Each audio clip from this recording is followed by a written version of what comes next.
Hey, thanks for making it to Veterans Info Tap. I'm glad you made it. When you have VA disability, there are ways that you can add multiple dependents, and I wanted to talk about that and give a little, I guess, overview of what that looks like. Now, a dependent being added to your disability compensation will increase the amount of money you receive. Dependents are not just your children, it includes your spouse, and it also includes parents if they qualify.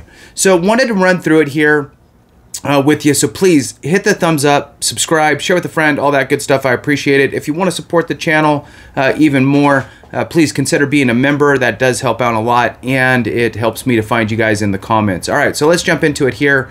VA dependents, who qualifies, how to add them, and what benefits are available. So jumping into it here, I'm just kind of reading this off of a site that I belong to, so bear with me. All right.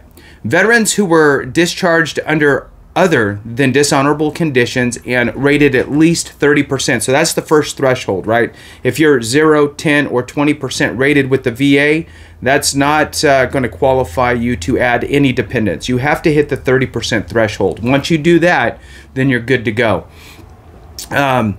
Now let's move on here. So increasing their monthly disability payments in addition to allowing eligible dependents access to certain VA programs. So by adding those dependents, it could also open up the doorway to additional benefits through the VA. One quick example off the top of my head, if you're rated 100% permanent in total, adding your dependents also opens up the doorway for, say, Champ VA or for Chapter 35, for example. All right, so let's move on here.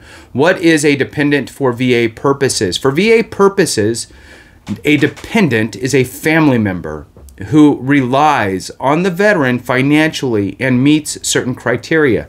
Examples for VA purposes are a spouse, unmarried children, this includes stepchildren, adopted children, and biological children, who are under the age of 18, or, and now it's an or, it's not an and, so, or they are between the age of 18 and 23 and attending school full-time, or were seriously disabled, and here's the piece on this, seriously disabled prior to reaching age 18. So if your dependent child is disabled in some way, and it happened prior to them reaching the age of 18, then they can continue on because they are financially, tied to you because you're helping them. So moving on, parents in the veterans' direct care, if parents in the veterans' direct care whose net worth and income are below the limit put in place by law, so if you're taking care of your parents, they don't have really hardly any income, then that's going to open up the doorways for them. It goes on here to state parents, biological, step, adopted, foster, etc. are defined as those who, for at least 1 year, stood in the relationship of a parent to a veteran at any time before his or her entry into active service. That's pretty broad. And so let's read that again. So if your parent, biological, step, adopted, or foster would be defined as those individuals who have at least for 1 year stood in the relationship of a parent to you as the veteran at any time before his or her entry into active service. So I have that situation where I have several people that would fit into those roles. So there's probably many of you out there as well, I'm guessing. So move on here. How do I add eligible dependents to my monthly VA benefits? VA has a different form to add each type of dependent to your benefit rate. If the below dependent forms are submitted within 1 year of your 30% minimum disability grant, the effective date of your benefit increase will be that of your original grant of benefits. So in other words, they'll backdate you to the date that you became 30% or higher if it was within a year of receiving that rating percentage. Moving on. So here's the forms the different forms that you would need, and I'll put all this in the description of this video as well, so you can pull up the form numbers if need be. So, number one, if you want to add a child under the age of 18 or a spouse. So this is obviously the most common dependents that are added, right? So if you want to add a child under the age of 18 or a spouse to your benefits, you would utilize VA Form 21-686C, Charlie. Declaration of Status of Dependents must be completed and submitted to the VA. So that's the one for your children, and again, that includes step, foster, and so forth, and then obviously your spouse.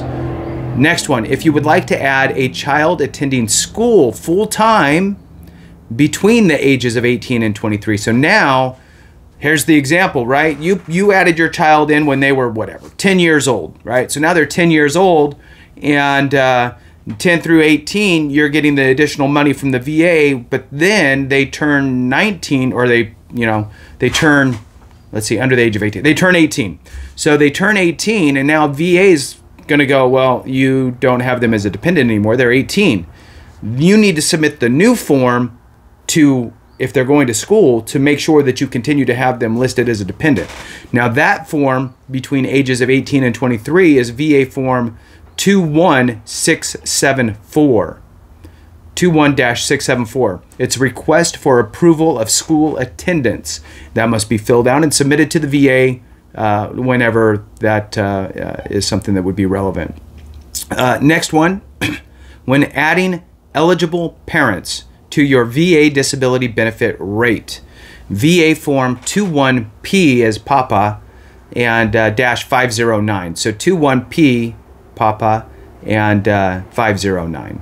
That's statement of dependency of parent, and that it can include multiple parents. It's with an S there in parentheses, so parent with parentheses S should be completed and turned into the VA.